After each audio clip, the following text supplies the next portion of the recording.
जय हिंद प्यारे विद्यार्थियों, मैं हूं नितिन कुमार छारी और आप सभी का वसंत एकेडमी पर बहुत बहुत स्वागत है। आज हम पढ़ने वाले उत्सर्जन तंत्र के अंतर्गत नेफ्रॉन की क्रियाविधि, अर्थात हमारे शरीर में जो किडनी है, किडनी के अंदर ब्लड किस प्रक्रिया के थ्रू फिल्टर होता है, किस प्रकार से हमारे शरीर के अंदर जो नाइट्रोजन युक्त हानिकारक पदार्थ हैं उनको शरीर से बाहर निकाला जाता है, इस पूरी प्रक्रिया को आज के इस लेक्चर के अंतर्गत हम पढ़ेंगे।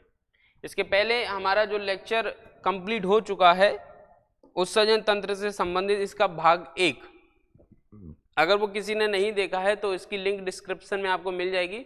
आप उस लेक्चर को पहले अध्ययन करें, फिर उसके बाद इस लेक्चर को कंटिन्यू करें। और जिन लोगों ने उसको पढ़ लिया है उसके लिए अपन थोड़ा क्या करते हैं, उसको रिवाइज करते हैं, फिर उसके बाद आगे बढ़ेंगे। ठीक है, तो मानव उत्सर्जन तंत्र। उत्सर्जन तंत्र मुख्य रूप से शरीर के अंदर बनने वाले नाइट्रोजन युक्त हानिकारक जो पदार्थ हैं, इन हानिकारक पदार्थों को शरीर से बाहर निकालने की प्रक्रिया जो है वो उत्सर्जन कहलाती है। ठीक है, अब ये जो नाइट्रोजन युक्त हानिकारक पदार्थ हैं वो मुख्य रूप से शरीर के अंदर 3 रूप में बनते हैं। एक है आपका अमोनिया, ठीक है, दूसरा है आपका यूरिया, तीसरा है यूरिक अम्ल। क्या है? यूरिक अम्ल। यूरिक अम्ल यानी कि यूरिक एसिड, ठीक है, इंग्लिश में यूरिक एसिड, और बाकी का अमोनिया यूरिया तो है ही सही।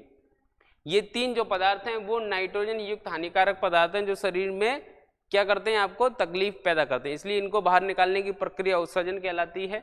और ये जो 3 हानिकारक पदार्थ हैं ये कहलाते हैं आपके शरीर के अंदर उत्सर्जी पदार्थ। क्या कहलाते हैं? उत्सर्जी पदार्थ। ठीक है, अब इन पदार्थों को शरीर से बाहर निकालने की जो क्रिया है वो उत्सर्जन है, और इस क्रिया में भाग लेने वाला जो अंग है वो है आपका उत्सर्जी अंग। क्या है आपका? वो उत्सर्जी अंग। और उत्सर्जी अंग के रूप में मानव शरीर में मुख्य भूमिका निभाने वाला जो अंग है वो है वृक्क। वृक्क अर्थात किडनी, या सामान्य भाषा में इसको कहते हैं आप गुर्दा।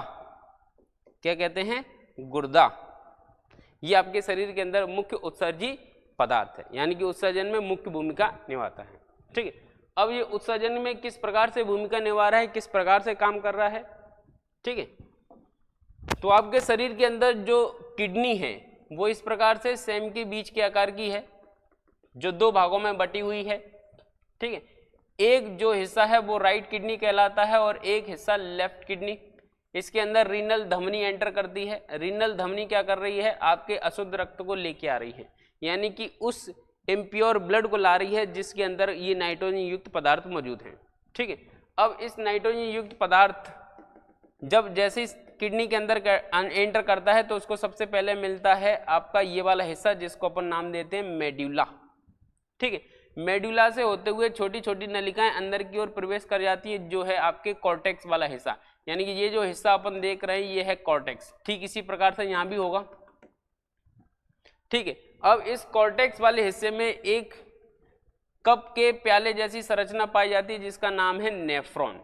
ठीक है, एक कप के प्याले जैसी संरचना होती है, यानी कि कप जैसा स्ट्रक्चर होता है, जिसे अपन क्या नाम दे रहे हैं? इसे अपन नाम दे रहे हैं नेफ्रॉन।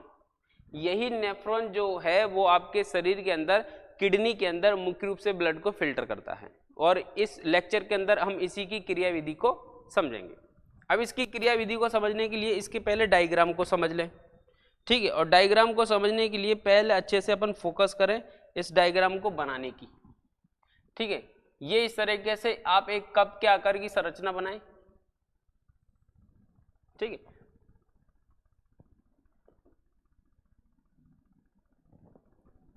सीधी भी बना सकते हैं, कैसी भी बना सकते हैं, ऐसा कुछ जरूरी नहीं है कि मैंने जैसा बनाया आप वैसे ही बनाएं।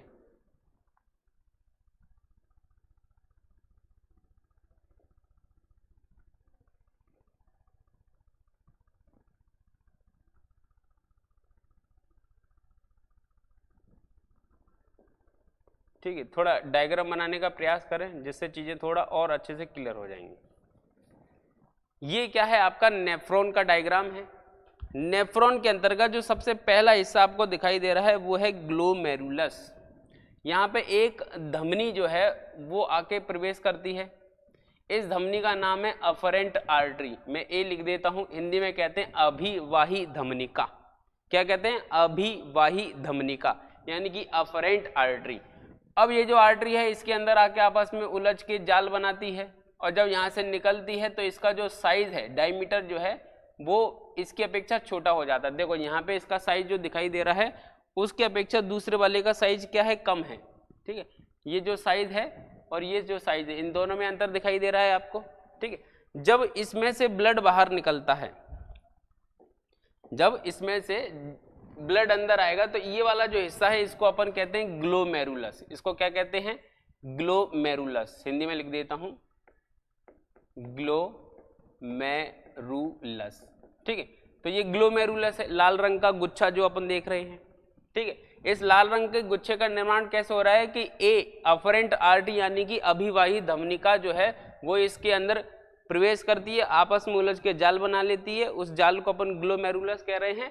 अब ये जब यहाँ से एक नली निकलती है उस नली का नाम होता है इफरेंट आर्टरी। यहाँ पे मैंने ई लिख दिया, इफरेंट आर्टरी यानी कि ये दोनों धमनियां ही हैं। ठीक है, ये क्या करती हैं, जब ग्लोमेरुलस के अंदर प्रवेश करती हैं तब ऐसी स्थिति में इसका डायमीटर ज्यादा होता है और जब बाहर निकलती है तो कम होता है। जब ऐसी स्थिति उत्पन्न होती है तो जब यहाँ से ब्लड बाहर निकलेगा तो ब्लड के बाहर निकलने के स्थान पर, ब्लड के बाहर निकलने की स्थिति में यहाँ पे क्या है, एक दाब, एक प्रेशर जनरेट होता है। जैसे ही वो प्रेशर जनरेट होता है वैसे इसमें से कुछ चीजें छनकर अंदर की ओर आने लगती हैं, यानी कि ये ग्लोमेरुलस से चीजें छनकर यहाँ आती हैं, जिसको अपन कहते हैं बोमन कैप्सूल। इसका नाम क्या है, बोमन कैप्सूल। ठीक है, ये बोमन कैप्सूल के अंदर सारी चीजें छन के आ जाती हैं। अब जो चीजें छन के आ रही हैं उनके अंदर आपका ये अमोनिया, यूरिया, यूरिक एसिड और कई पदार्थ इसके अंदर मौजूद होते हैं। कुछ लाभदायक भी हैं, कुछ हानिकारक भी हैं। हानिकारक में मुख्य रूप से आपका अमोनिया और यूरिक एसिड होगा। ठीक है, तो ऐसी स्थिति में यहाँ पे ये पीला पीला बना दिया मैंने, जिससे आपको समझ में आ जाए कि ये जो नाइट्रोजन युक्त हानिकारक है पदार्थ वो इसके अंदर छन के नीचे आया। ठीक है, और जब सबसे पहले नीचे आएगा तो ग्लोमेरुलस पर दबाव पड़ने से वो अशुद्धियां छनकर बोमन कैप्सूल के अंदर आती हैं। बोमन कैप्सूल से ये अशुद्धियां सीधा नीचे एक यू आकार की नली है उसमें आके खुलती हैं, जिसको अपन कहते हैं हेनले लूप। हेनले लूप, इसका जो इसके बारे में जो खोज है वो हेनले नामक वैज्ञानिक ने ही की थी, इसलिए इसको हम हेनले लूप के नाम से जानते हैं। इस लूप की खोज किसने की है, हेनले नामक वैज्ञानिक ने, इसलिए इसका नाम क्या है, हेनले लूप। ठीक है, अब बोमन कैप्सूल समझ में आ गया आपको। ठीक है, ग्लोमेरुलस समझ में आ गया आपको, अफरेंट आर्टरी समझ में आ गई और इफरेंट आर्टरी। ठीक है, अब एक चीज और समझ लो, जो ये नली आपको दिखाई दे रही है इसको अपन कहते हैं संग्रह नलिका। संग्रह नलिका यानी कि कलेक्टिव डक्ट। ये कुछ अशुद्धियां जो आपकी छन के आई है उसको कलेक्ट कर लेती है। क्या कर लेती है, इकट्ठा कर लेती है। अब एक बार फिर से समझना, एक एक करके चीजें फिर से आपको क्लियर होती जाएंगी। देखो, ये जो डायग्राम आपको दिख रहा है सफेद रंग का और ये लाल रंग का गुच्छा, ये पूरा आपका कहलाता है नेफ्रॉन। ठीक है, ये जो नेफ्रॉन है, नेफ्रॉन के अंदर ये प्याले जैसी संरचना आपको दिखाई दे रही है, इसका नाम है बोमन कैप्सूल। इस प्याले वाली संरचना के ऊपर जो लाल रंग का गुच्छा दिखाई दे रहा है वो है ग्लोमेरुलस। इस ग्लोमेरुलस का निर्माण जो है वो जो नलिकाएं होती हैं वो जब इसके अंदर आती हैं तो आपस में उलझ के जाल बनाती हैं, इससे उसका निर्माण हो रहा है। जब ये नलियां आ रही हैं तो ऐसी स्थिति में इसका डायमीटर ज्यादा है तो ज्यादा से ज्यादा ब्लड को ला रही हैं। ब्लड के अंदर वो अशुद्धियां मौजूद हैं जिनको फिल्टर करना है। इसका नाम होता है अभिवाही धमनिका यानी कि अफरेंट आर्टरी। ठीक है, और फिर जब यहाँ से ये निकलती है तो इसका नाम होता है इफरेंट आर्टरी यानी कि अपवाही धमनिका। तो ऐसी स्थिति में जब यहाँ से डायमीटर कम है तो जब ब्लड निकलेगा तो इस ग्लोमेरुलस पे एक दाब पड़ेगा। जब वो प्रेशर पड़ेगा तो उस प्रेशर के कारण इसमें से रक्त जो है वो छनने लगेगा। और रक्त का कौन सा भाग छनेगा, रक्त के अंदर यानी कि आपका जो ब्लड है, ठीक है, जो ब्लड है, ब्लड के अंदर उपस्थित आपका जो प्लाज्मा है, प्लाज्मा कैसे रंग का होता है, पीले रंग का होता है। ठीक है, जो रक्त के अंदर उपस्थित प्लाज्मा है वो छनने लगता है और छनने के बाद उसके अंदर जो अशुद्धियां हैं वो छनकर क्या हो जाती हैं, आपके इस बोमन कैप्सूल के अंदर आ जाती हैं। जब ये छनकर बोमन कैप्सूल के अंदर आती हैं तो अशुद्धियों के साथ साथ कुछ आवश्यक पदार्थ भी छनने लगते हैं और वो होते हैं आपका जैसे कि ग्लूकोज है, हार्मोन्स है, विटामिन हैं, मिनरल्स हैं, वो भी छनकर यहाँ आ जाते हैं, जिनको अपन क्या करते हैं अलग रंग से डिनोट कर देते हैं, जिससे आपको पता चल जाएगा कि भैया ये काम की चीज है। जो मैं बना रहा हूँ ऐसा पिंक रंग से। ठीक है, तो ये अशुद्धियों के जो हैं वो पीले पीले रंग की बनाई हैं। अशुद्धियों के साथ ये मौजूद हैं आपकी कुछ शुद्ध पदार्थ, जिसके अंदर ग्लूकोज है, ग्लूकोज के साथ साथ एमिनो एसिड्स भी मौजूद हैं, कुछ प्रोटीन के कण भी हैं, साथ ही साथ आपके हार्मोन्स भी हैं, मिनरल्स भी हैं, कई ऐसे पदार्थ हैं, पानी भी है, पानी अत्यधिक मात्रा में मौजूद है। तो ऐसे करके ये सारी चीज़ें इसके अंदर छनकर यहाँ आ गई हैं। ठीक है, तो ये पहली क्रिया हुई फिल्ट्रेशन की। अब नेफ्रॉन की क्रिया विधि में सबसे पहली जो क्रिया हो रही है वो हो रही है फिल्ट्रेशन की, जिसको हिंदी में कहते हैं निस्यंदन। तो निस्यंदन की क्रिया हुई, यानी कि ग्लोमेरुलस पे प्रेशर पड़ा और वो चीजें छन कर नीचे आ गई। ठीक है, फिर इसके बाद होता है पुनर्अवशोषण। क्या हो रहा है? पुनर्अवशोषण। पुनर्अवशोषण की क्रिया के दौरान क्या होता है, इसके अंदर जो भी शुद्ध पदार्थ जो अपन ने पिंक रंग का बनाया है, जिसमें ग्लूकोज आदि आदि जो चीजें हैं, वो पुनर्अवशोषण की क्रिया के दौरान क्या होती हैं, फिर से रीएब्जॉर्ब हो जाती हैं। यानी कि इन अशुद्धियों में से इन शुद्ध पदार्थों को परासरण की क्रिया के द्वारा क्या कर लिया जाता है, अवशोषित कर लिया जाता है। इसके ऊपर इस तरीके से लिपटी हुई नलिकाएं पाई जाती हैं। ठीक है, ये नलिकाएं जो होती हैं, इन नलिकाओं के अंतर्गत क्या होता है, आपका ब्लड ब्लड बह रहा होता है, जो परासरण की क्रिया के दौरान क्या करता है, आपके अंदर जो अशुद्धियां थी वो तो बहने देता है, और जो शुद्ध पदार्थ जैसे आपका ग्लूकोज है, जैसे आपका ऑक्सीजन है, जैसे कि आपका अन्य पदार्थ हार्मोन, विटामिन, मिनरल, इन सबको रीएब्जॉर्ब पुनर्अवशोषित कर लेता है। पुनर्अवशोषण के बाद जितना भी आपका वेस्ट मटेरियल बच गया है, जितना भी हानिकारक बच गया है, जिसमें से मुख्य रूप से आपके उसके अंदर क्या मौजूद होगा, पानी मौजूद होगा, यूरिया मौजूद होगा, यूरिक एसिड मौजूद होगा, इन सब को उठाकर कलेक्टिव डक्ट यानी कि संग्रह नलिका में रख देगा।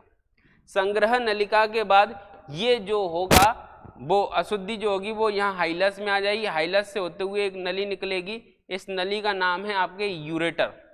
यूरेटर के थ्रू होते हुए ये नली एक थैले में आके इस अशुद्धियों को इकट्ठा कर देगी। जो इकट्ठा कर रही है थैले में, उस थैले का नाम है यूरिनरी ब्लैडर, और इस ब्लैडर से एक नली निकलेगी जिसका नाम है यूरिथ्रा, जिसके थ्रू ये शरीर से बाहर निकाल दिए जाएंगे। ठीक है, आपका जो यूरिन है, उस यूरिन का जो पीला रंग होता है वो यूरोक्रोम के कारण होता है। किसके कारण होता है? यूरोक्रोम।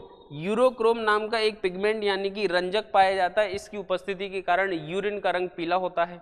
ठीक है, समय समय पे आपको पानी पीते रहना चाहिए। अगर आप पानी कम पिएंगे तो कम पानी पीने से आपके यूरिन का रंग ज़्यादा पीला होने लगेगा, जो कहीं ना कहीं शरीर पर एक नेगेटिव इफेक्ट डालेगा। मतलब पानी न पीने से, पानी कम पीने से आपकी किडनी या आपके शरीर पर उसका बुरा असर पड़ सकता है, और आपको पानी इसलिए ज़्यादा से ज़्यादा पीना चाहिए।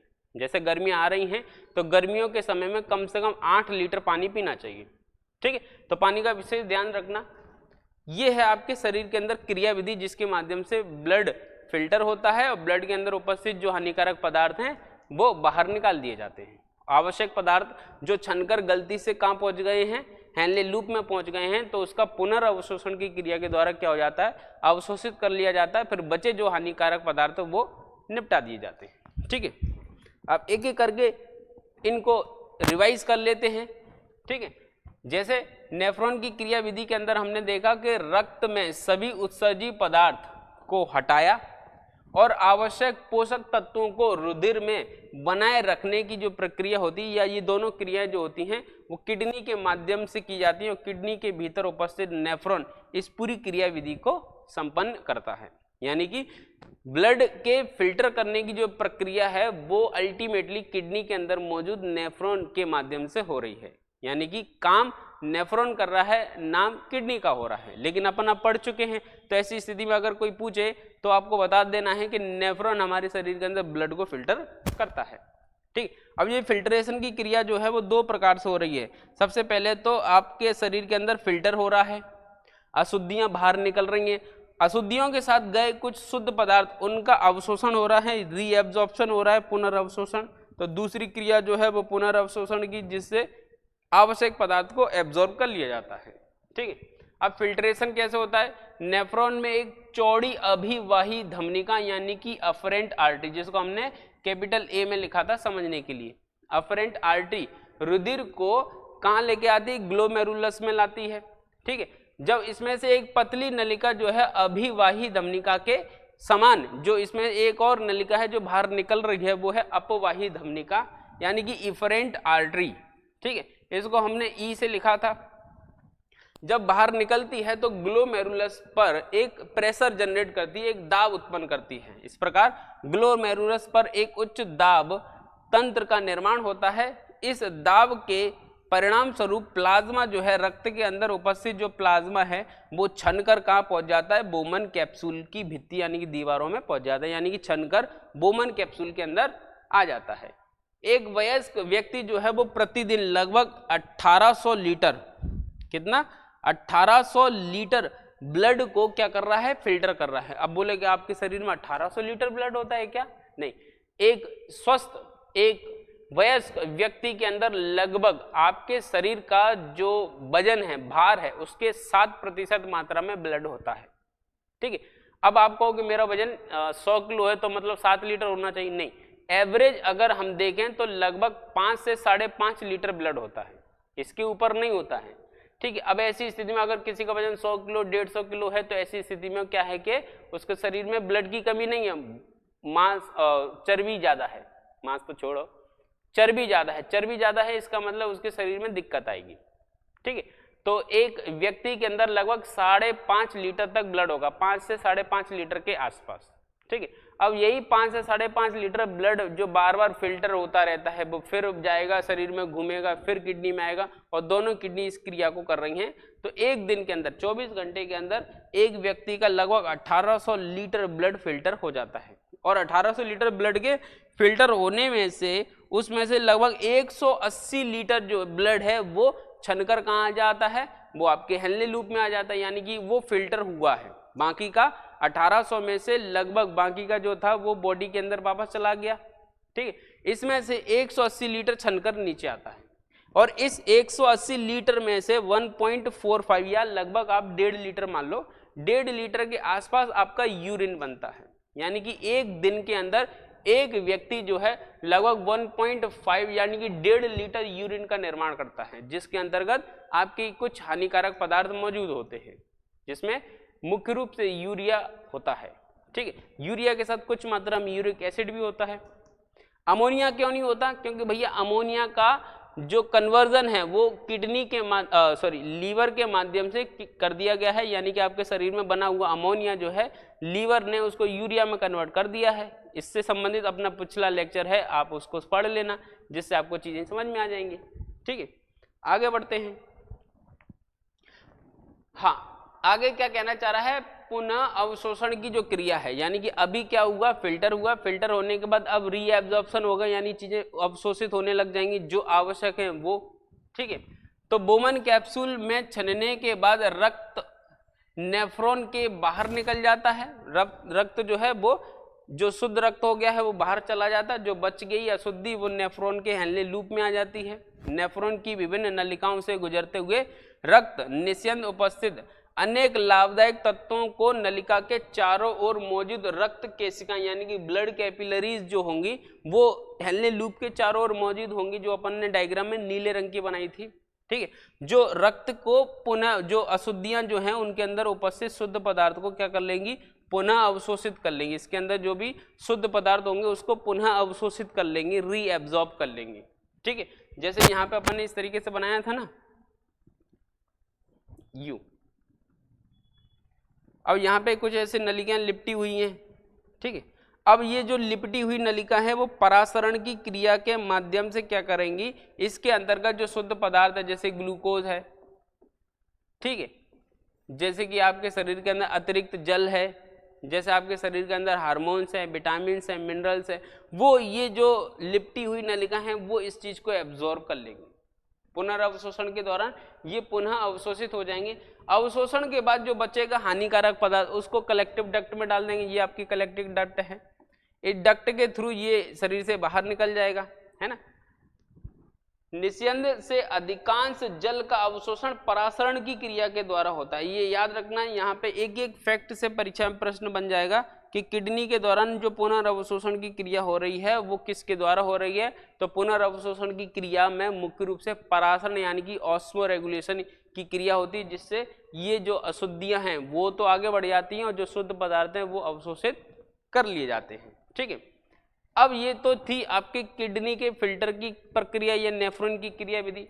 अब यहाँ पे कुछ चीजें फैक्ट परीक्षा में पूछ लेते हैं, उन पर ध्यान देना। ठीक है, जैसे कि जो यूरिन है, यूरिन के अंदर जल की मात्रा कितनी होती है? लगभग 95% तक होती है। कई किताबों में 92 भी मिलेगा, तो 92 से 95 96 के आसपास क्या होता है? यूरिन के अंदर जल की मात्रा होती है। ठीक है, फिर इसके अंदर यूरिया जो है वो लगभग 2.6 मात्रा में होता है। 2.5% की मात्रा में क्या पाया जाता है? यूरिया पाया जाता है सबसे ज्यादा। और कुछ मात्रा, बहुत कम मात्रा में पाया जाता है यूरिक एसिड। मानव शरीर में यूरिक एसिड का निर्माण बहुत कम होता है। हालांकि यूरिक एसिड जो है वो मुख्य रूप से पक्षी वर्ग के अंतर्गत और सरीसृप वर्ग के अंतर्गत तथा कुछ कीड़े मकोड़ों के अंतर्गत मुख्य उत्सर्जी पदार्थ के रूप में बनता है। मानव शरीर के अंदर ये बहुत कम बनता है। लेकिन अगर परीक्षा में पूछा जाए कि मानव के मुख्य उत्सर्जी अंग के साथ साथ और कौन कौन से उत्सर्जी पदार्थ हैं, उत्सर्जी पदार्थ के अंतर्गत कौन कौन से उत्सर्जी पदार्थ हैं, तो आपको बता देना है यूरिक एसिड। ठीक है, इसके अलावा कुछ बॉडी के अंदर ग्लूकोज, दूसरे कोलाइड्स और वसा, प्रोटीन आदि ये भी कुछ मात्रा में पाए जाते हैं। जब यूरिन के अंदर इन ठोस पदार्थों की मात्रा बढ़ जाती है तो यूरिन गाढ़ा हो जाता है, और अगर यूरिन के अंदर पानी की मात्रा बढ़ जाती है तो यूरिन पतला हो जाता है। ठीक है, वेसोप्रेसिन हार्मोन है जो यूरिन के अंदर जल की मात्रा को नियंत्रित करता है। ये आगे चल के हम एक और टॉपिक है अंतःस्रावी तंत्र, उसके अंतर्गत पढ़ेंगे। ठीक है, अब यूरिन या किडनी या इन सभी चीजों से मिले जुले कुछ इंपॉर्टेंट फैक्ट हैं जो परीक्षा में पूछ लेते हैं, थोड़ा उस पर ध्यान देना। चयनात्मक निस्यंदन यानी कि फिल्ट्रेशन की जो क्रिया है उसको हम डायलिसिस के नाम से भी जानते हैं। किसके नाम से जानते हैं? डायलिसिस। ठीक है, एडीएच हार्मोन या वेसोप्रेसिन जो हार्मोन है वो यूरिन के अंदर सांद्रण यानी कि ब्लड यूरिन के अंदर जो जल की मात्रा है उसको कंट्रोल करने का काम करता है। चाय या कॉफी डायूरेटिक होते हैं, अर्थात यूरिन उत्सर्जन को बढ़ा देते हैं, यानी कि चाय और कॉफी ज्यादा पीने वालों को ज्यादा से ज्यादा मात्रा में टॉयलेट आती है। ठीक है, फिर यूरिन के पीएच को अगर अपन देखें तो इसका पीएच वैल्यू लगभग 6 के आसपास होता है, जिसमें 95% जल होता है, 2.5% के आसपास यानी 2.6 के आसपास यूरिया होता है, और 2% के आसपास इसमें अन्य लवण होते हैं जिसमें यूरिक एसिड आदि आदि चीजें उपस्थित होती हैं। यूरिन का हल्का जो पीला रंग है वो यूरोक्रोम के कारण होता है। ये क्या लिखा है लास्ट में? ये लिखा है यूरोक्रोम, यानी कि यूरोक्रोम एक पिगमेंट होता है, यूरोक्रोम। इस यूरोक्रोम की उपस्थिति के कारण ही यूरिन का जो रंग है वो पीला होता है। ठीक है, आज का ये लेक्चर हुआ यहाँ पे समाप्त। अब इससे संबंधित यदि कोई समस्या है तो आप कमेंट बॉक्स में प्रश्न पूछ सकते हैं, उसका उत्तर आपको मिलेगा। नहीं तो पीछे लिखे हुए व्हाट्सएप नंबर पे आप मैसेज कर सकते हैं। ठीक है, इससे संबंधित जो भी समस्या है उसका समाधान हो जाएगा। और यदि इनके संबंध में पीडीएफ नोट्स प्राप्त करने हैं तो आप हमारे टेलीग्राम चैनल को विजिट करें, वहां पर इससे संबंधित आपको पीडीएफ नोट्स मिल जाएंगे। ठीक है, चलिए चलते हैं। इस लेक्चर में इतना ही, आगे मुलाकात होगी अगले लेक्चर में। जय हिंद। और इससे संबंधित और अन्य वीडियो प्राप्त करने हैं तो आप हमें सब्सक्राइब भी कर सकते हैं। वीडियो अच्छा लगा तो लाइक और शेयर भी करें। जय हिंद।